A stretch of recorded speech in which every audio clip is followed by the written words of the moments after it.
સંપ્રદાય અને સત્સંગમાં તિલક ચાંદલાનો મહિમા તથા મહત્વ પૂજ્ય આનંદ સ્વરૂપ સ્વામીનું સુંદર પ્રવચન.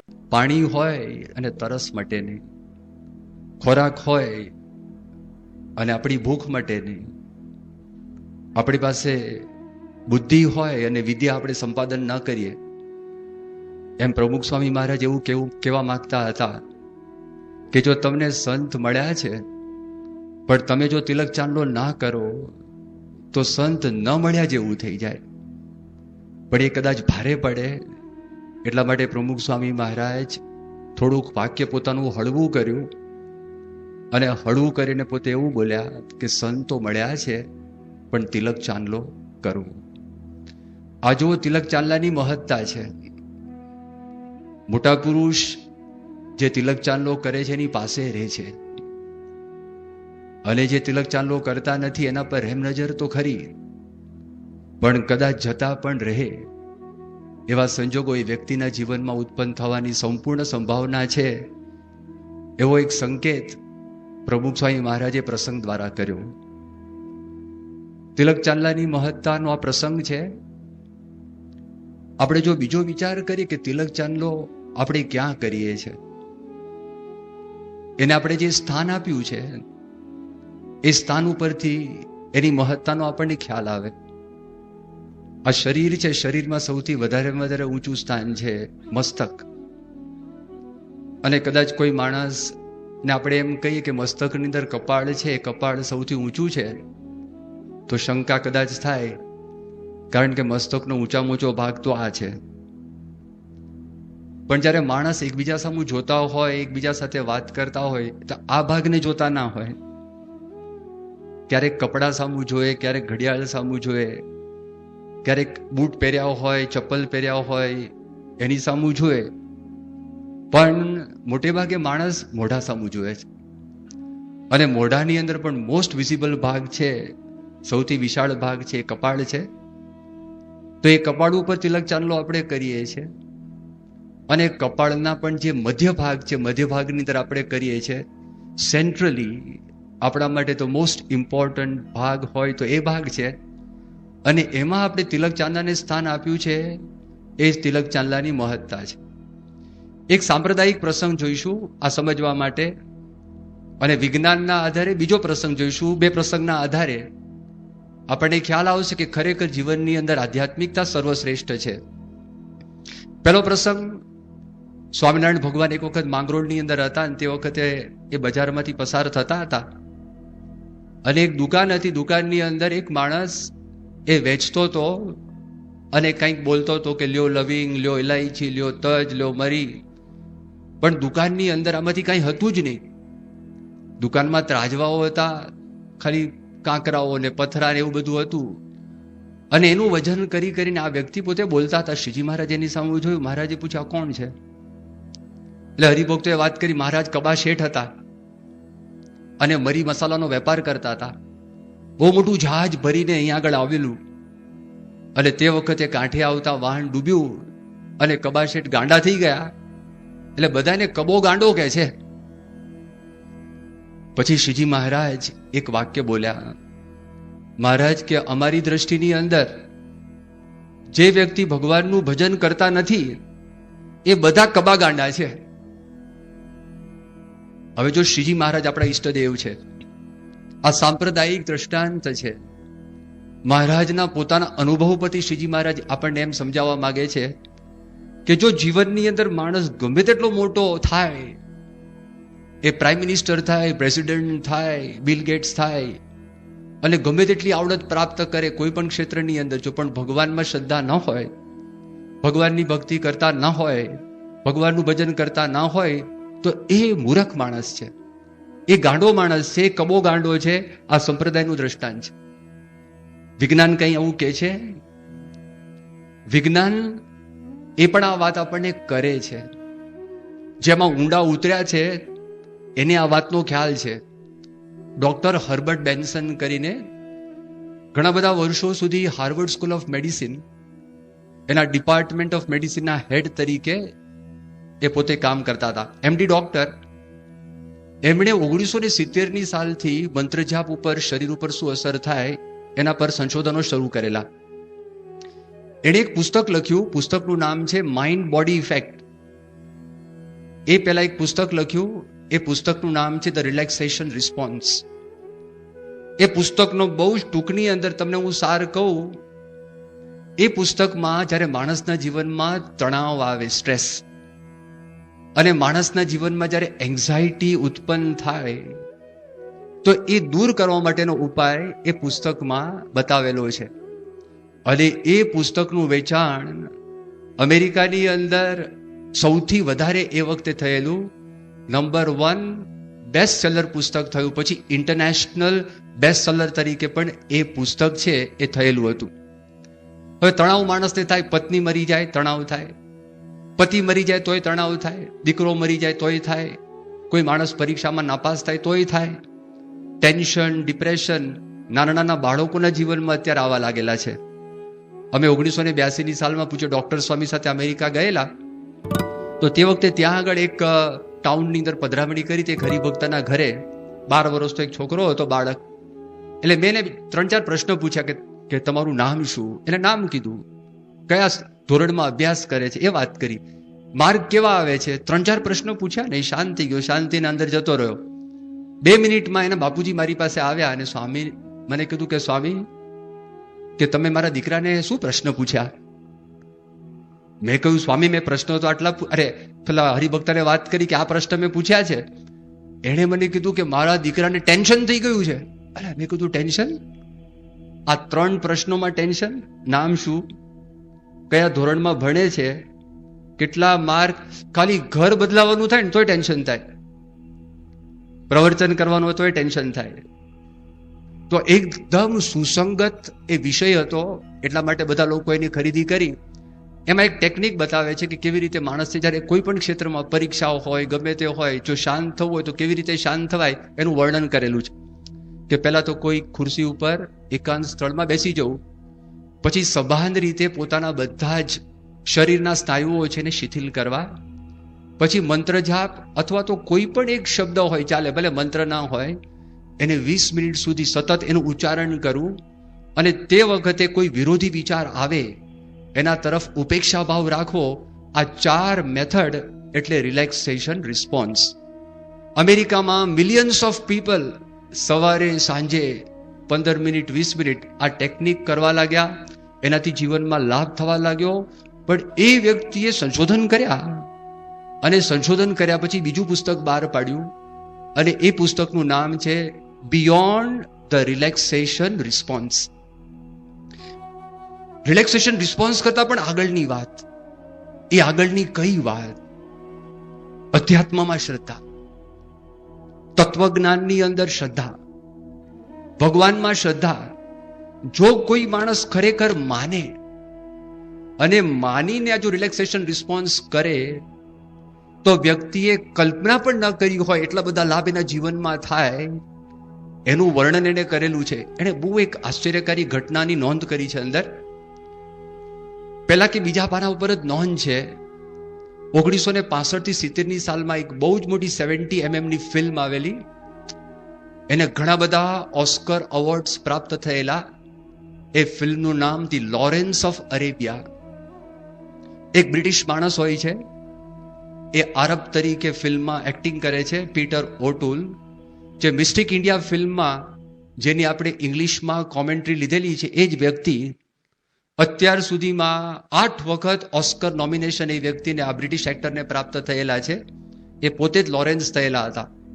અને 70 mm ના પડદા ઉપર જ્યારે પ્રેક્ષકો એ ફિલ્મ જોતા હોય, એ પરદેશની અંદર ઠંડો પ્રદેશ, થિયેટરો પર એર કન્ડિશન, અને એમાં જ્યારે ફિલ્મ જોતા હતા, તે વખતે એક આશ્ચર્યકારી ઘટના એ બની કે જ્યારે ઇન્ટરવલ પડે તો ઇન્ટરવલની અંદર લોકો ત્યાં ફૂડ સ્ટોલની અંદર એ જાય અને કોકોકોલા છે, પેપ્સી છે, ઠંડા પીણા છે, એ એટલા બધા, એવું લખેલું કે આ બધા stands they were inundated with people.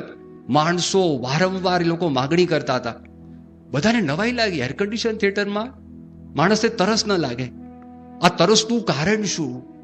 જ્યારે સંશોધન કર્યું ત્યારે ખબર પડી કે જ્યારે માણસો, એ આખી ફિલ્મ સાઉદી અરેબિયાના જે રણ છે એ રણની અંદર એ પાડવામાં આવેલી છે.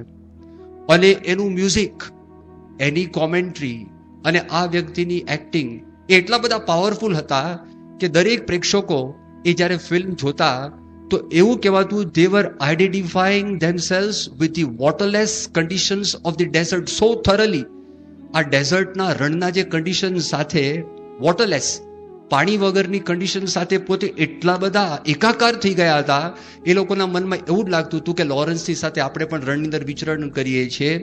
એ જે માનીનતા થઈ તો શરીરમાં પાણીની જરૂર નથી, તરસની જરૂર નથી, છતાં પણ એ માણસને તરસનો અનુભવ થયો. ડોક્ટર હર્બર્ટ બેન્સને ફક્ત એક નહીં, આવા અનેક દ્રષ્ટાંત એ પુસ્તકમાં આપીને સમજાવ્યું છે કે માણસની બિલીફ સિસ્ટમ છે, તે બિલીફ સિસ્ટમ બોડીલી ફંક્શન્સ છે એમાં ફેરફાર કરી શકે. ભૂખ ન લાગી હોય તો ભૂખ લગાડી શકે, તરસ ન લાગ્યો તો લગાડી શકે. માટે આ બહુ અગત્યની વાત છે, એણે સમજાવ્યું. અને એ વાત છે અધ્યાત્મ, the faith factor beyond the relaxation response. મેં બે દ્રષ્ટાંત આપ્યા, એક સાંપ્રદાયિક દ્રષ્ટાંત કબા ગાંડાનું, એક ડોક્ટર હર્બર્ટ બેન્સનની વાત કરી. આ બે દ્રષ્ટાંતો દ્વારા આપણે ખ્યાલ આવે કે જીવનની અંદર આધ્યાત્મિકતાનું ઊંચામાં ઊંચું સ્થાન છે અને એનું પ્રતીક છે તિલક ચાંદલો. ફક્ત પ્રતીકની મેં તમને વાત કરી, એનું અર્ક છે આધ્યાત્મિકતાનો અર્ક. એને સમજવા માટે સંપ્રદાયના ઇતિહાસ તરફ થોડીક દ્રષ્ટિ કરવી પડશે. હમણાં આપણે સ્લાઇડ શો જોયો, સ્લાઇડ શો ની અંદર ભગવાન સ્વામિનારાયણની છબી જોઈ. ભગવાન સ્વામિનારાયણ ગુણાતીતાનંદ સ્વામીને ચાંદલો કરે છે, તિલક કરે છે, દ્રશ્ય આપણે જોયું. અને સંવત 1877ની સાલમાં ફાગણ સુધી ત્રીજનો આ દિવસ છે. અને ભગવાન સ્વામિનારાયણ પંચાળા ગામની અંદર છે. ભગવાન સ્વામિનારાયણ સંતોને ત્યાં પંચાળાની ધૂળ છે ને પીળી, એને પછી કડક કરી અને બધી ગોટી બનાવે. આ ચંદનની ગોટી. એક કિશોરે મને પ્રશ્ન પૂછ્યો, સ્વામી આ ગોટી કેમ? હાલે ગોટી તો ગોળ હોય. આપણે ચંદન તો પેલું આવે છે ને, ચંદનની ગોટી આપણે કહીએ છીએ, તો રૂઢિ પ્રયોગ થઈ ગયો. આ શરૂઆતમાં એક ગોટી જ બનાવતા, અને શરૂઆતમાં કોકમનું ઘી આવે એ પ્રકારનું બનાવતા. એ તો પછી અત્યારે આપણે વ્યવસ્થિત કરવા લાગ્યા, એના મશીન પણ થયા, એટલે ગોટી નામ પડી ગયું. શ્રીજી મહારાજે આ બધાને આપી અને મહારાજે કીધું કે જાઓ તમે બધા કાલે તિલક કરીને લાવજો. હવે બીજે દિવસે સંતોએ કોઈ તિલક કર્યા નહીં. મહારાજે પૂછ્યું કે કેમ બધા કોરા કપાળ છે? મેં તમને વાત કરી હતી તિલક કરવાની, કે શેના વતે તિલક કરે? મહારાજ કે ગઈકાલે ગોટી આપી હતી ને. મહારાજ અમને તો એમ લાગ્યું કે તમે આ પ્રસાદી આપી, અમે બધા ખાઈ ગયા. એ ખાઈ ગયા, મને નવાઈ લાગે છે, ધૂળ ખાઈ ગયા. એટલો બધો મહિમા શ્રીજી મહારાજનો, અને શું એમાં સ્વાદ આવ્યો હશે ભગવાન જાણે. પછી ફરી વખત મહારાજે ગોટી આપી અને બધાને કહ્યું તમે તિલક કરીને આવજો. હવે જો બધા સંતો જે આવેલા હતા, એ સંતો કોઈક વૈષ્ણવ સંપ્રદાયમાંથી આવેલા, કોઈક વેદાંતી હતા, કોઈ શૈવમાંથી આવેલા, કોઈ શાક્તમાંથી આવેલા, અલગ અલગ આવેલા. અને પૂરાશ્રમની અંદર એમને જે કઈ બધી પ્રણાલિકાઓ હતી, અથવા ઘરમાં જે કઈ શીખેલા હતા, અથવા જે પ્રદેશમાંથી આવેલા હતા, એવા બધા તિલક અને ચાંદલો, કોઈ ચાંદલો નતો કર્યો, ફક્ત તિલક કરેલું, એમ કરીને બધા આવી ગયા હતા. એની સામું શ્રીજી મહારાજે જોયું અને મહારાજે કીધું તમે બધા તિલક કરીને આવ્યા છો તો ભેંસ ભડકી જાય એવું છે. હવે હું તમને બતાવું અમારું તિલક કેવું છે. એમ કહીને શ્રીજી મહારાજે ગુણાતીતાનંદ સ્વામીના કપાળમાં તિલક કર્યું. શ્રીજી મહારાજે ચાંદલો કર્યો અને મહારાજે સંતોની પંક્તિ જમતી હતી, મહારાજે ગુણાતીતાનંદ સ્વામીને ફેરવ્યા અને શ્રીજી મહારાજે કીધું જુઓ અમારા તિલક. અને પછી મહારાજ બોલ્યા હું જેવો કોઈ ભગવાન નથી અને આ જેવા કોઈ સાધુ નથી. એમ કરીને શ્રીજી મહારાજે વાત કરી. આપણે અક્ષર પુરુષોત્તમની વાત કરીએ છીએ, સ્વામિનારાયણની વાત કરીએ છીએ, આત્મા પરમાત્માની વાત કરીએ છીએ, બ્રહ્મ પરબ્રહ્મની વાત કરીએ છીએ, તો એનું મિસ્ટિક સિમ્બલ, રહસ્યમય સિમ્બલ છે તિલક ચાંદલો. તિલક છે એ ભગવાનનું ચરણ, એનું પ્રતીક છે. કોઈ માણસ આમ બે પગ નજીક કરીને ઊભો હોય અને તમે આઉટલાઈન એક પેન્સિલથી બનાવો તો તમને એ તિલક, અપ્રોક્સિમેટ તિલક જેવી ફિગર આવશે. આ આર્ટિસ્ટિક રેપ્રેઝન્ટેશન છે, એ સુંદર બનાવ્યું, એસ્થેટિક, જેને કરીને આપણને ગમે. વચ્ચે બનાવ્યું છે ચાંદલો, એ ગોળ છે, અને કુમકુમનો ચાંદલો છે, એ લાલ રંગનો છે. હૃદયમાં લોહી જાય છે, લાલ રંગનું છે. એ પ્રેમનું પ્રતીક છે, એ ભક્તનું પ્રતીક છે, પૂર્ણ ભક્તનું પ્રતીક છે, આદર્શ ભક્તનું પ્રતીક છે. એ ગુણાતીતાનંદ સ્વામી હતા.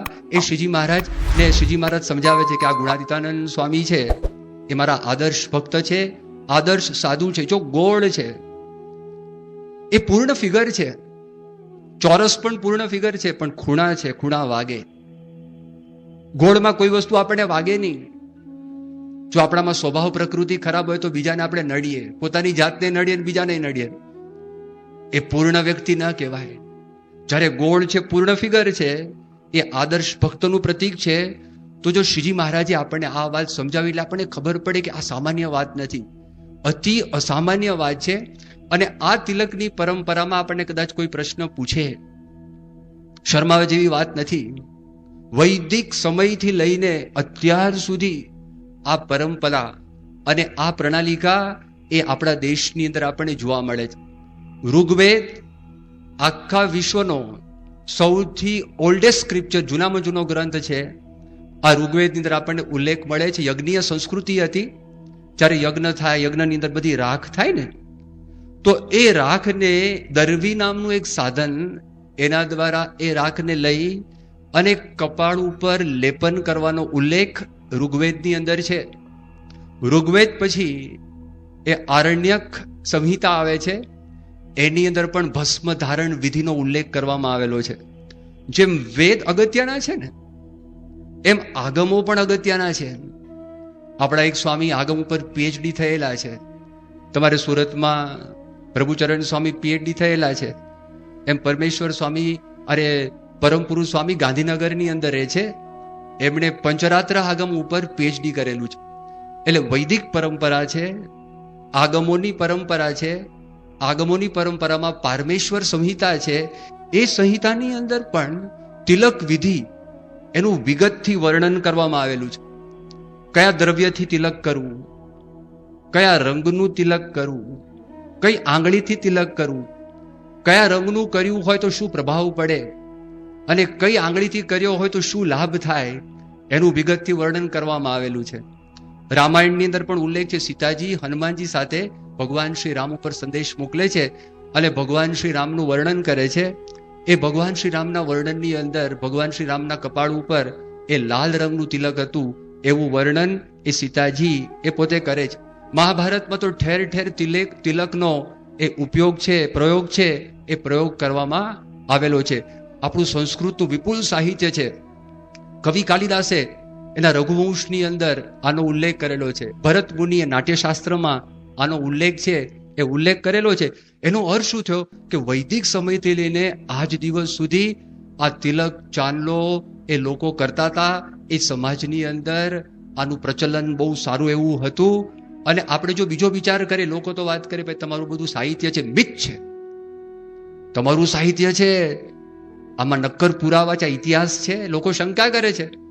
એ લોકોને પુરાતત્વ વિભાગ એ આપણને કંઈ આપે તો એ લોકોના મગજમાં બેસે તો પુરાતત્વીય અવશેષો છે. આજથી 6000 વર્ષ પહેલા હરપ્પા અને મોહનજોદડોની અંદર ધાતુ શિલ્પો અને ધાતુ મસ્તકો પ્રાપ્ત થયા છે. એના કપાળની અંદર સ્પષ્ટપણે તમને દેખાય કે એને તિલક કરેલું છે. એનો અર્થ એવો થયો કે આ પરંપરા હતી, વાત સંપૂર્ણ સાચી છે. અને આ પરંપરા એ શ્રીજી મહારાજે જાળવી. એટલા માટે શ્રીજી મહારાજે શિક્ષાપત્રીની અંદર ઉલ્લેખ કર્યો ને, મહારાજે શિક્ષાપત્રીમાં વાત કરી કે અમારા જે સત્સંગી છે એ સત્સંગી રોજ સવારના પહોરમાં પૂજા જ્યારે કરતા હોય તો તે વખતે તિલક, ઉર્ધ્વપુંડ્ર તિલક કરવું અને કુમકુમનો ચાંદલો કરવો, એ આજ્ઞા કરી. અને એ આજ્ઞાનું પ્રવર્તન આજે પ્રમુખ સ્વામી મહારાજ પોતે કરી રહ્યા છે. એ આપણને દેખાય. વ્યક્તિગત રૂપમાં પણ પ્રવર્તન કર્યું છે, સામૂહિક રૂપમાં પણ પ્રવર્તન કર્યું છે. સારંગપુરનો પ્રસંગ છે અને પ્રમુખ સ્વામી મહારાજ 2002ની સાલમાં અહીંયા બિરાજમાન હતા. સાંજનો સમય હતો. શાસ્ત્રીજી મહારાજનું જે સ્મૃતિ મંદિર છે ને, તો ત્યાં આગળ પ્રમુખ સ્વામી મહારાજ પોતે દર્શન કરવા માટે રોજ જાય. ત્યાં આગળ વોકિંગ કરે, પ્રદક્ષિણા કરે. અને તે વખતે વોકિંગ કરતા કરતા જે નૈઋત્ય ખૂણો છે ત્યાં આગળ આવીને પ્રમુખ સ્વામી, એક કિશોર પીળા રંગના કપડાં પહેર્યા હતા, એની પાસે પ્રમુખ સ્વામી મહારાજ આવીને ઉભા રહી ગયા. એની સામું જોયું. એ જેવું એની સામું જોયું એટલે પોતે એકદમ ઉભો થઈ ગયો. સ્વામી પૂછ્યું નામ શું? એને કીધું અમિત રાઘવજીભાઈ પટેલ. સ્વામી કે વલ્લભભાઈનો ભાણો? બોટાદનો? કે હા સ્વામી હું બોટાદનો છું. હવે જો આમ પ્રદક્ષિણા ફરે છે, ઘણા બધા બેઠા છે, એક વ્યક્તિ પાસે પ્રમુખ સ્વામી મહારાજ જાય છે અને એ વ્યક્તિને હવે વાત કરે છે. સ્વામી કે તિલક ચાંદલો કરવો. આ જો મહારાજની આજ્ઞા છે, પ્રમુખ સ્વામી પ્રવર્તન કરે છે. બીજા પણ હશે, સ્વામી આને લીધો તિલક ચાંદલો કરવો. એણે કીધું કે બાપા તિલક ચાંદલો હું કરું છું, પણ મને ચંદનની એલર્જી છે અને આપની આજ્ઞાથી કેવળ હું કુમકુમનો ચાંદલો કરું છું. બાપા કે બરાબર છે, નિયમિત સભામાં જજે. સ્વામી કે હું સભાની અંદર પણ જઉં છું. આટલી વાત થઈ, છોકરો આંખમાં પાણી આવી ગયા, બેઠો રડવા લાગ્યો. સંતો નજીકમાં હતા, સંતોએ પૂછ્યું કે તારા આંખમાં આંસુ કેમ આવ્યા? ત્યારે એણે વાત કરી કે મેં મનમાં સંકલ્પ કરેલો કે પ્રમુખ સ્વામી મને સામેથી બોલાવે, અને આ સંકલ્પ મેં કોઈને કહ્યો નહોતો. જ્યારે જ્યારે પ્રમુખ સ્વામી અહીંયા આગળ આવે, એમ દર્શન કરવા માટે આવે, પ્રમુખ સ્વામી અમારા કુટુંબને ઓળખે અને દર વખતે અમને પૂછે, દર વખતે અમને બોલાવે. પણ આ વખતે મેળ પડ્યો નહીં. આજે સવારે પારાયણ અમારા તરફથી હતી, બીજા ઘણા બધા યજમાનો હતા. પ્રમુખ સ્વામી મહારાજના વ્યક્તિગત દર્શન કરવા માટે ગયા, ધોતિયા પણ ઓઢાડ્યા, પણ તે વખતે બાપાએ બોલાવ્યાની કારણ કે યજમાનોની લાઈન બહુ મોટી હતી. મારા મનમાં વિચાર તો તક ગઈ. મારા મનમાં વિચાર આવ્યો, મોકો હું ચૂકી ગયો. આવું મારા મનની અંદર થયું અને એટલા મારા મનમાં વિચારો ચાલતા હતા અને પ્રમુખ સ્વામી ઘણી પ્રદક્ષિણા ફર્યા હતા અને તે જ વખતે સ્વામી ઊભા રહ્યા. એટલે મારા મનનો પણ સંકલ્પ પૂરો કર્યો અને તિલક ચાંદલાની વાત કરી. એ તો હું કરતો જ હતો, એ તો ફક્ત નિમિત્ત હતું. પણ જો કહેવાનું શું કે પ્રમુખ સ્વામી મહારાજે વ્યક્તિગત રૂપની અંદર એ પોતે અત્યારે એક આજ્ઞા કરે છે. આ પ્રેમની આજ્ઞા છે, આ કોઈ હુકમ નથી, આ કોઈ દબાણ નથી, આ પ્રેમની આજ્ઞા છે. એની સાથે આપણે જોડાયેલા છે. આપણને ખબર છે કે આપણા ગુરુ છે, આપણા ગુરુનું વચન આપણે પાળવું જોઈએ. એ કિશોરો, યુવકો, દરેકના મનની અંદર આ વિચાર આવે. કિશોર હોય, યુવક હોય, વડીલ હોય, દરેક માટે પ્રમુખ સ્વામી આ વાત કરી. સ્વામી અટલાદરામાં હતા અને તે વખતે નિલેશ ટાક નામનો યુવક આમ દર્શન કરવા માટે આવ્યો. 2007ની સાલમાં શતાબ્દી ઉત્સવ અહીંયા આગળ આપણે અમદાવાદમાં કર્યો અને તે વખતે લાઈવ પ્રસારણ ટીવી ઉપર થયેલું. એમાં અંગ્રેજીની અંદર એક વ્યક્તિ બોલતા હતા, યોગી ત્રિવેદી, અમેરિકાના હતા. આપણા તરફથી જે હિન્દીમાં બોલતા હતા એનું નામ નિલેશભાઈ ટાંક. અને એ જ યુવક પ્રમુખ સ્વામીના દર્શન કરવા માટે આવ્યા અને આમ દર્શન બાજુમાં છે. સ્વામી કે મારી સામો આવો. એને તું સ્વામી સામા કેમ બોલાવે છે? સ્વામી એને કપાળ સામું જોયું. સ્વામી કે કપાળ તો બહુ મોટું છે, અલે કપાળ તો બહુ સારું છે, પણ કોરું છે, કોરું છે. યોગીજી મહારાજ કોરા કપાળને તાવડી વાળું કપાળ કહેતા. તાવડી હોય ને, તમે તાવડી ઊંધી કરો કે તાવડી વાળું કપાળ છે એવું કહેતા. અને કીધું સ્વામી કે આ કપાળ છે, કોરું છે. નિલેશ ટાંક એના ફાધર ઓનરરી એક આપણી સેવા આપે છે. અટલાદરામાં આપણી સ્કૂલ છે, 75-76 વર્ષની ઉંમર છે, બહુ સારી રીતે આખા સ્કૂલનું પોતે સંચાલન કરે છે. એના પોતે આ દીકરા થાય. એ બહુધા નોર્થ ઇન્ડિયામાં રહેલા, હિન્દી ભાષા વધારે એમને ફાવે. અને જેવું કીધું તરત સમજી ગયા, બહાર ગયા. એ બહાર જઈને તિલક ચાંદલો કર્યો. તિલક ચાંદલો કરીને પ્રમુખ સ્વામી પાસે, મહારાજ પાસે આવ્યા. આવીને ફક્ત બતાવ્યો એટલું નહીં, એમણે પ્રમુખ સ્વામીને વાત કરી કે સ્વામી હવેથી હું નિયમ લઉં છું કે હું રોજ તિલક ચાંદલો કરીશ. બાપા એટલા બધા રાજી થઈ ગયા. આ એક નિયમ આ વ્યક્તિ રાખશે, એના જીવનમાં ઘણી બધી વાત આવશે. બાપાના ડોક્ટર કિરણભાઈ દોશી, સંતો સાથે હેત બહુ, સંતો સાથે ગમત પણ કરે. એટલે સંતો અવારનવાર કિરણને કે કિરણ તિલક ચાંદલો કર. હશે, બોલે નહીં કઈ. બાપાની હાજરીમાં સંતોએ વાત કરી, બાપા અમને આદેશ આપો તિલક ચાંદલો કરે. બાપા બોલે જ નહીં, એમ જમતા હોય, એની સામું જોયે પણ નહીં, કે પણ નહીં, કઈ જ નહીં. 1992ની સાલમાં એક વખત પ્રમુખ સ્વામી મહારાજે કિરણને કીધું, કિરણ આ કપાળ કિરણ કોરું લાગે છે, હવેથી તિલક ચાંદલો કરજે, મહારાજની આજ્ઞા છે અને તકલીફ નહીં પડે. આ બધી વાત જેવી સ્વામીએ કરી, બાપાનો આદેશ થઈ ગયો અને તિલક ચાંદલો કરીને ડોક્ટર હોસ્પિટલની અંદર ગયા. પ્રમુખ સ્વામી મહારાજને ફોન કર્યો, રામચરણ સ્વામીએ ફોન ઉપાડ્યો. રામચરણ સ્વામીને વાત કરી, તિલક ચાંદલો કરીને હોસ્પિટલમાં હું ગયો છું, કે ઉભરે હું બાપાને ફોન આપું. બાપાને ફોન આપ્યો અને સ્વામીને વાત કરી, બાપા તિલક ચાંદલો કરીને હોસ્પિટલમાં ગયો. બાપા કે થેન્ક યુ. હવે વિચાર કરો, આવા પુરુષ આપણને ક્યાં મળવાના છે? હું તમને તમારો બર્થડે હોય અને સરસ મજાની મનગમતી તમને હું ભેટ આપું, 10,000 રૂપિયાનું રાડો ઘડિયાળ, અને તમે સ્વીકાર કરો, પછી હું કહું થેન્ક યુ. અલા થેન્ક યુ તમારે કહેવાનું છે, અને આ બાપા બોલે છે થેન્ક યુ. એમના જીવની અંદર આ વાત છે. 2004ની સાલમાં પ્રમુખ સ્વામી મહારાજ લંડનમાં હતા. લંડનની અંદર રાતનો ટાઈમ હતો, સ્વામી જમતા હતા, સામે યુવકો બધા બેઠા હતા, અને આનંદ પ્રિય સ્વામી એ બધા યુવકો છે એ મંડળ છે, મંડળ બધું ચલાવે. એટલે આનંદ પ્રિય સ્વામી આમ ગમતી સાધુ એકદમ, પણ પાછું આ બધાની અંદર એકદમ બધા યુવકોને હેતપ્રીત કરાવીને ઘણું બધું કરાવતા એમને શીખવાડ્યું છે. એમાં ત્યાં આગળ ચંદ્રેશ પટેલ કરીને એક છોકરો બેઠો હતો, એના કપાળમાં તિલક ચાંદલો હતો.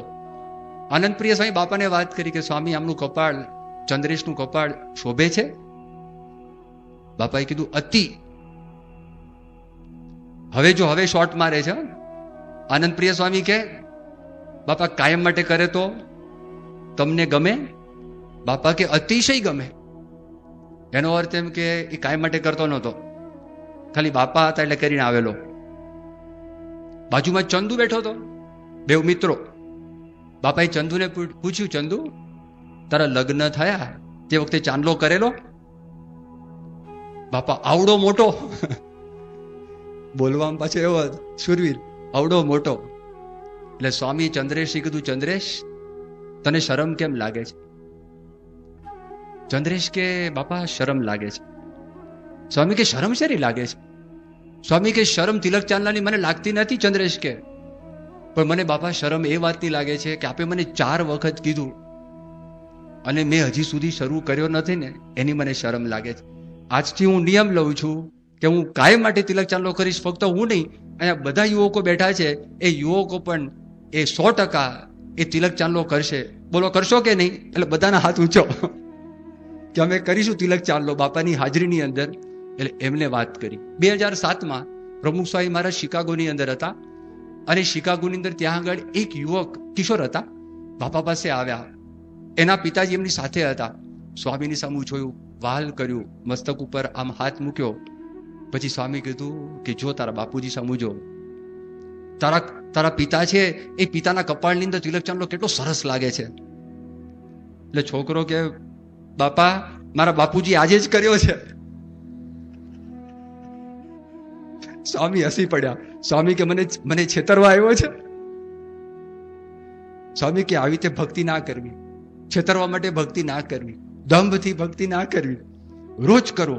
એમ કરીને સ્વામી ત્યાં આગળ આદેશ આપ્યો. અને સ્વામી આ બધી વાતો છે આજે પણ આટલી ઉંમર થઈ છે તો પણ સ્વામી કોઈ વ્યક્તિ એમની પાસે આવ્યો હોય તો તરત વાત કરે. જો હેત હોય, પ્રેમ હોય તો પ્રમુખ સ્વામી સમજાવે. પાછી રેમ નજર પણ છે, અને બધી વાત તો એમને ખ્યાલ છે કે આ વ્યક્તિને હું ક્યારે કહું, કેવી રીતે કહું. જેમ ડોક્ટર કિરણને અમુક સમય પછી એમણે વાત કરી, ક્યારેક એવા પણ પ્રસંગ સંપ્રદાયમાં બન્યા છે કે ક્યારેક ચમત્કાર બન્યા છે. એ ચમત્કારનો એક પ્રસંગ થયો સુરતની અંદર. સુરત છાત્રાલયમાં એક વ્યક્તિ, એ પોતે ત્યાં રહેતા હતા, 5 મહિનાથી ત્યાં આગળ આવેલા, અલ્પેશ એનું નામ. અને કદાચ પ્રસંગ સુરતમાં તો તમારા પ્રસંગ કીધો પણ હશે, સુરતના જ બધા જ બેઠા છો અહીંયા આગળ. હવે એવું બન્યું કે એ વ્યક્તિ એના રૂમની અંદર એના મિત્રોને મળવા માટે આવે, પણ એ બીજા સંપ્રદાયને માનતા હતા. આમ સંપ્રદાય જેવું પણ ન કહેવાય, કોઈ પરિવારને માનતા હતા.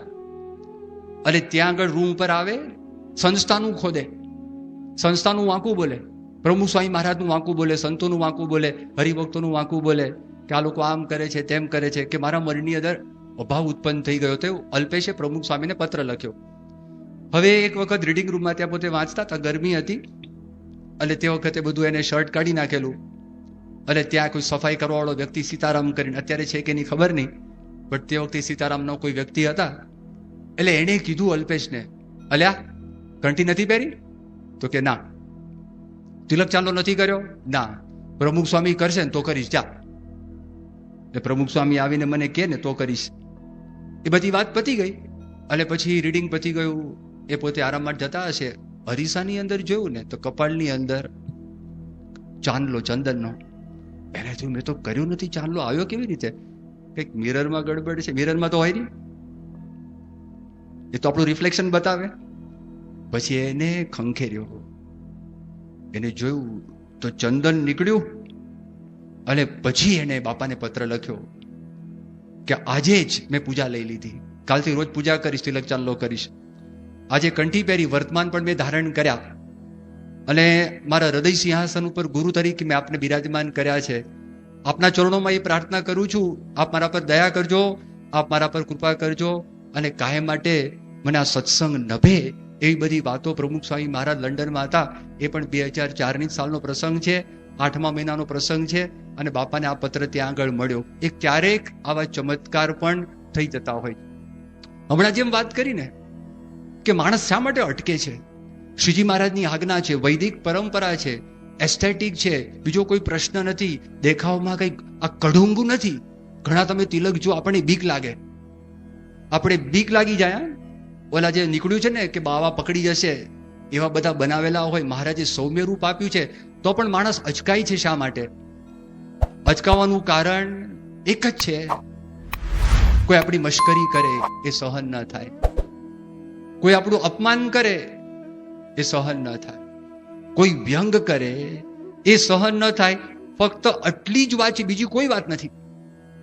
અને એમાં આપણને મજબૂત બનાવવા છે ને મોટા પુરુષને. Performance of one's duty should be independent of public opinion. Don't be obsessed by what others think about you. જો બીજા લોકો વિચાર કરતા હોય ને આપણે ઓબ્સેસ થઈ જઈએ તો સ્વામી તમે જો એવા પ્રસંગ બન્યા છે. તમારા સુરતના જ આર્કિટેક્ટ પ્રશાંત દેસાઈ સુરતનું હોસ્પિટલ ડિઝાઇન કર્યું, એમના બાપુજી માને નહીં. આ તો પ્રશાંત વિદ્યાનગર છાત્રાલયમાં ગયા ને એ સત્સંગી બન્યા, તિલક ચાંદલાની શરૂઆત કરી. પ્રમુખ સ્વામીનો હેત ઉત્પન્ન થયું, તિલક ચાંદલો કરીને પોતે ત્યાં આગળ પપ્પાની ઓફિસમાં જાય. એના બાપુજી હશે આખા બોલા, એને વાત કરી પ્રશાંત મારી ઓફિસમાં તારે આવું, તિલક ચાંદલો ન કરવો. બહુ ઓડ લાગે છે, વિચિત્ર લાગે છે. બાપાને વાત કરી કે મારા બાપુજી આમ કે છે. સ્વામી કે તારે તારા પપ્પાને એમ કેવું, તમે આર્કિટેક્ટ ડિઝાઇનર છો તો તમારું ડિઝાઇન પણ બધાને ઓડ લાગે છે, માટે ધંધો બંધ કરી દો. તારે પપ્પાને આમ કેવું. પછી સ્વામી કે તમે ખાઓ છો એ પણ લોકોને ઓડ લાગે તો ભૂખે મરું, તમે કપડાં પહેરો છો એ પણ લોકોને ઓડ લાગે છે, કપડાં કાઢીને ફરું.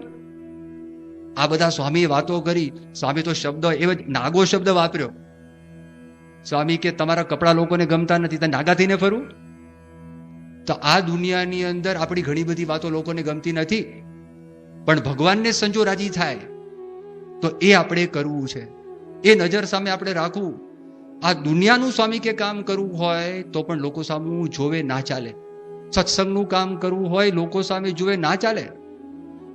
હાથી સામે કૂતરા ભસે, બોલવા દો, એને જે કેવું એ કહેવા દો, પણ આ મગજમાં દ્રઢતા હોય તો આપણને કોઈ દિવસ ક્યારે વાંધો ના આવે. માટે તિલક ચાંદલો એ આધ્યાત્મિકતાનું પ્રતીક મેં તમને વાત કરી, પણ it's also symbol of courage. એ હિંમતનું પણ પ્રતીક છે. હિંમત હોય એ માણસ કરી શકે. મહારાજના વખતનો પ્રસંગ છે ને, ભાવનગર મહારાજાની હાજરીમાં પેલા સોની મહાજનના કપાળમાં તિલક ચાંદલો હતો. એમાંથી આપણને બ્રહ્માનંદ સ્વામીને સ્વામિનારાયણ સંપ્રદાયની ભેટ મળી છે, યાદ રાખજો. આપણને ખ્યાલ નહીં આવે, તમારામાંથી ઘણા બધા લોકો તિલક ચાંદલો કરે છે. એ તિલક ચાંદલો તમને એક તક આપે છે, મોકો આપે છે. જો કોઈ બુદ્ધિશાળી માણસ હોય તમને પૂછે કે આ શું છે, તમે એને સમજાવી શકો. એમાંથી કદાચ કોકને સત્સંગ પણ થઈ શકે. બ્રહ્માનંદ સ્વામી આપણને મળ્યા, એ સોની મહાજનનો પ્રતાપ. અને તિલક ચાંદલો કર્યો, આજ્ઞા પાડી મહારાજની, એનો પ્રતાપ. પણ તમે હિંમત જુઓ. અને જે વખતે લાડુદાનજી એટલે બ્રહ્માનંદ સ્વામી સાધુ થયા પહેલા જ્યારે એમણે કીધું ને કે આ શું છે, તમે શાક્ત મતના નથી, તમે વૈષ્ણવ મતના પણ નથી, અને તમે શૈવ મતના પણ નથી, કારણ કે એના તિલક અલગ જ છે. આ કયું છે? ભેંસ ભડકામનું તિલક. આવું બોલ્યા. એટલે તે વખતે વજયસિંહ બાપુ બોલ્યા, લાડુદાનજી અમારા કાઠિયાવાડમાં એક ભગવાન થયા છે, એનું નામ સ્વામિનારાયણ છે. કાઠીઓને ભગવાન તરીકે માને છે. મને એમ લાગે છે કે એ પોતે ધતિંગ કરે છે, માટે તમે તપાસ કરવા માટે જાઓ, ખરેખર આ ધતિંગ છે કે શું છે. આમાં તો નિપુણ હતા લાડુદાનજી, કે હું હમણાં જ નીકળું છું. તે વખત એની ખુમારી જો, એ મહારાજાથી દબાતા નથી અને લાડુદાનજીથી પણ દબાતા નથી. એની કવિત્વ શક્તિથી લોકોને રંજન કરી દીધું હશે એનું મન. પણ એ સોની મહાજનને સ્વામિનારાયણ ભગવાનનો આશરો હતો, તે એમણે ખુમારીથી કીધું લાડુદાનજીને કે તમે પરીક્ષા કરવા માટે જાઓ છો, પણ યાદ રાખજો, મીઠાની પૂતળી એ જો સમુદ્રનો તાગ લેવા માટે જાય એ સમુદ્રમાં સમાઈ જાય એમ તમે ભગવાન સ્વામિનારાયણની પરીક્ષા લેવા માટે જાઓ છો, પણ તમે એમાં સમાઈ જશો. આ વાત પોતે ખુમારીથી કરી શકે છે. આ હિંમત છે. જો દબાતા નથી, કોઈનું અપમાન નથી કરવું, કોઈની આપણે ટીકા નથી કરવી, કોઈ સાથે તકરાર નથી કરવી, કોઈ સાથે ઝઘડો નથી કરવો, પણ આપણી અસ્મિતા હોવી જોઈએ. આપણા રૂટ્સ એમાં છે. આપણે આ માનીએ જ છે. આપણે સંતાડવું છે શું? આપણે શરમાવું છે કોનાથી? આપણે પોતાની આ વાત છે જે આપણને ભગવાન સ્વામિનારાયણ આપી છે કે આ છીએ જ, 17 વખત છીએ. એ જો આપણા મનની અંદર હોય, પછી પ્રેમથી આપણે કહીએ, કોઈક સાહેબ હોય, કોઈ પ્રોફેસર હોય, આ છે તે છે, સમજાવવું હોય તો આપણે એને કેવું પડે. હિંમત. ચંદ્રકાંતભાઈ ત્રિવેદી હતા, દેના બેંકના એક્ઝિક્યુટિવ ડાયરેક્ટર. ચેરમેન હોય, પછી બીજી પોસ્ટ આવે મેનેજિંગ ડિરેક્ટર, પછી ઈડીની પોસ્ટ આવે એક્ઝિક્યુટિવ ડિરેક્ટર. પોતે હતા દેના બેંકના. એ તિલક ચાંદલો કરીને જાય. એક કર્મચારી મશ્કરી કરી કે ચંદ્રકાંતભાઈ, તમે સૌભાગ્યવતી સ્ત્રી છો? કારણ કે આપણે ત્યાં સુહાગનું ચિહ્ન છે, સુવાસીની સ્ત્રીનું આ ચિહ્ન છે કે તમે સૌભાગ્યવતી સ્ત્રી છો. એણે કીધું કે હા હું છું, કે બીજા બધાના સુહાગ નીકળી જશે, એનો પતિ મરી જશે ત્યારે. આ પુરુષોત્તમ નારાયણનો ચાંદલો છે અને મને કોઈ દિવસ વૈધવ્ય આવવાનું નથી, હું કોઈ દિવસ વિધવા નહીં બનું. આ અખંડ મારા પાસે ચાંદલો છે. એ બોલ્યા સ્ટ્રોંગલી. એને કુમારી હતી, એ ગભરાતા નતા, એ દબાતા નતા. ઈશ્વર સ્વામી એમને યોગી બાપાએ આજ્ઞા કરી કે તમારે તિલક ચાંદલો કરવો. પરંપરામાં એમના પિતાજી સત્સંગી, નાનપણમાં 10 વર્ષની ઉંમરે શાસ્ત્રીજી મહારાજના યોગમાં પોતે આવેલા, નિર્ગુણ સ્વામીના દર્શન પણ કરેલા અને આ બધો લાભ લીધેલો. સ્કૂલની અંદર પેલા નાનપણમાં કરતા હશે, પણ જ્યારે મોટા થયા કિશોર અવસ્થામાં એ પોતે નહીં કરતા હોય. અને યોગી બાપાએ પછી વાત કરી કે તમારે તિલક ચાંદલો કરીને જવું. તે વખતે એસએસસી, ઓલ્ડ એસએસસી, એમાં સ્પેશિયલ મેથેમેટિક્સના ક્લાસ મુંબઈમાં રફી અહમદ કિડવાઈ રોડ ઉપર અમુલક અભિચંદ કરીને એક બહુ સારી સ્કૂલ છે. એ સ્કૂલની અંદર પાવરી સાહેબ કરીને એક પારસી સર હતા. એને ગણિતના સ્પેશિયલ વર્ગો શરૂ કરેલા હતા અને એ વર્ગમાં પૂજ્ય ઈશ્વર સ્વામી, એમનું નામ અરુણભાઈ દવે, એ અટેન્ડ કરવા માટે જતા. પણ આ બહુ મશ્કરા સાહેબ, બહુ મશ્કરી કરે બધાની. ક્લાસમાં જેટલા આવતા હોય, કોઈ એજ્યુકેશન હતું, છોકરા છોકરી બધા જ ભેગા. અને ઈશ્વર સ્વામી એકદમ પાછા રૂપાળા અને એકદમ આમ ઓચિંતું આ જો તિલક ચાંદલો છે એ ત્યાં કરીને જાય ને આ પારસી સાહેબ કંઈક પાછું નાખે કે આ છોકરી જેવું લાગે છે કે આમ લાગે છે, તે ઉપાધિ થાય. યોગી બાપામાં પ્રેમ. યોગી બાપાએ કહ્યું કે તમારે તિલક ચાંદલો કરવાનો છે, તો એ તિલક ચાંદલો કરી અને ત્યાં આગળ એ પોતે ગયા. અને ગયા મનમાં તો ક્ષોભતો હતો કે હમણાં આ કહેશે, આગલી બેન્ચ ઉપર જ. ખબર નહીં શું થયું, એ પાવરી સાહેબને તિલક ચાંદલો એ દિવસે દેખાયો જ નહીં. એ જોવે ઈશ્વર સ્વામી નવાઈ લાગે, આને દેખાય છે. ક્લાસમાં કોઈ મિત્ર, એ મિત્રોમાંથી કોઈ એમને પૂછ્યું નહીં કે આ શું છે. તો ઈશ્વર સ્વામીના મનમાં શંકા પડી, મેં કર્યો છે કે નથી કર્યો. એટલે ખરેખર એ તપાસ કરવા માટે ક્યાં તપાસ કરો, એ સ્કૂલમાં કોઈ અરીસો નહીં, પણ ત્યાંથી તમે 10 મિનિટ ચાલો ને તો ત્યાં આગળ કિંગ સર્કલ આવે, ત્યાં અરોરા સિનેમા છે. એ અરોરા સિનેમા થિયેટર, એ થિયેટરની બાથરૂમમાં ત્યાં તખ્તાઓ, અરીસાઓ બધા મૂકેલા. તો ઈશ્વર સ્વામી સ્પેશિયલી પ્રવેશ કરી તિલક ચાંદલા સાથે એમાં જઈ બાથરૂમમાં, એ ત્યાં આગળ જઈને અરીસામાં જોયું ત્યારે ખબર પડી તિલક ચાંદલો તો છે. આ ચમત્કાર. કોઈ કાંઈ બોલ્યું જ નહીં. યોગી બાપાની આજ્ઞાનું પાલન કર્યું. તો ફર્સ્ટ ડે હતો ક્ષોભનો, પછી નીકળ્યો. કોઈ કરતા કોઈ ક્યારે પણ પૂછ્યું નથી. ડોક્ટર સ્વામી કેવા મજબૂત છે. એ એક વખત લે ને દુનિયામાં કોઈની તાકાત નથી છોડાવી શકે. એ ગમે તે કરે. યોગી બાપાનો પત્ર આવ્યો કે તમે તિલક ચાંદલો કરો. ડોક્ટર સ્વામીનો વળતો પત્ર ગયો, અત્યારે હું 3 ઉપવાસ કરું છું મહિનાના, આપ જો કહેતા હો તો હું 1 ઉપવાસ વધારે કરું, પણ તિલક ચાંદલો નહીં. અને એ ભણતા હતા કોલેજમાં, MBBS TNMC, Topiwala Nair medical college મુંબઈની અંદર. આખા કેમ્પસમાં જો બાળપણથી માણસ શરૂ કરે વાંધો ના આવે, વચ્ચેથી કરે ને તકલીફ પડે. એમાં બહુ હિંમત જોઈએ, કારણ કે તમારે 100 જણા પ્રશ્ન પૂછે, વગતડું છે ને વાયડું છે ને આવું છે ને તેવું છે, ટીલવું છે, 101 છે, 101, જાતનું બધું બોલે. એટલે એ તકલીફ વાળું કામ. ડોક્ટર સ્વામી તો સ્પષ્ટ લખ્યું. યોગી બાપાનો કાગળ આવ્યો યોગી બાપા કે એક ઉપવાસ ઓછો કરજો પણ તિલક ચાંદલો કરવો. એટલે આદેશ થઈ ગયો. અને પછી ડોક્ટર સ્વામી કરીને ગયા. મેડિસિનનો ક્લાસ હતો, MBBS માં ભણે છે. તે વખતે તો ડોક્ટરનો રોફ જુદો હતો. ડોક્ટર પોતાની જાતને ભગવાન જેમ માનતા. છોટુભાઈ નાયક હતા અમદાવાદમાં, ગવર્નરના ફિઝિશિયન. ગવર્નરને 1 મહિનાની દવા આપીને આવ્યા.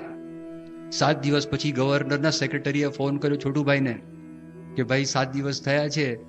છોટુભાઈ કે આસ્ક મી આફ્ટર 1 month. 1 મહિના પછી મને પ્રશ્ન પૂછવાનો, હમણાં નહીં. એવું હતું. પણ ભગવાને અત્યારે એવા બધા રોગો મૂક્યા છે ને, તો ડોક્ટરો પણ નરમ થઈ ગયા, બીજાની જરૂર પડવા લાગી. મલ્ટિપલ જાતના રોગ. તે વખતે એવું નહોતું. અને એનો કેફ જુદો હોય. અને પછી આ તિલક ચાંદલો કરીને ગયા.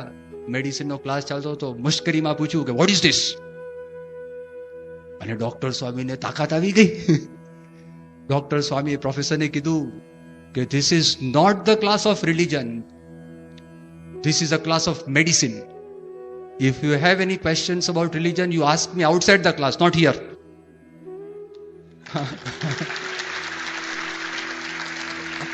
આજે ધડાકો કર્યો ને, તમે આવો ધડાકો ના કરતા,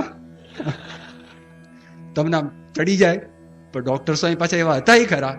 અને એ જીવમાંથી નીકળી ગયું અને બોલ્યા, શાંત થઈ ગયા. એ 4.5 વર્ષ ભણ્યા, કોઈ કરતા કોઈ એક શબ્દ બોલ્યું નથી. પણ બધા વિદ્યાર્થીને ખબર, એક વિદ્યાર્થી આવતા તિલક ચાંદલા વાળા, બધાને યાદ રહી ગયું. જો હિંમત, એ હિંમત જોઈએ.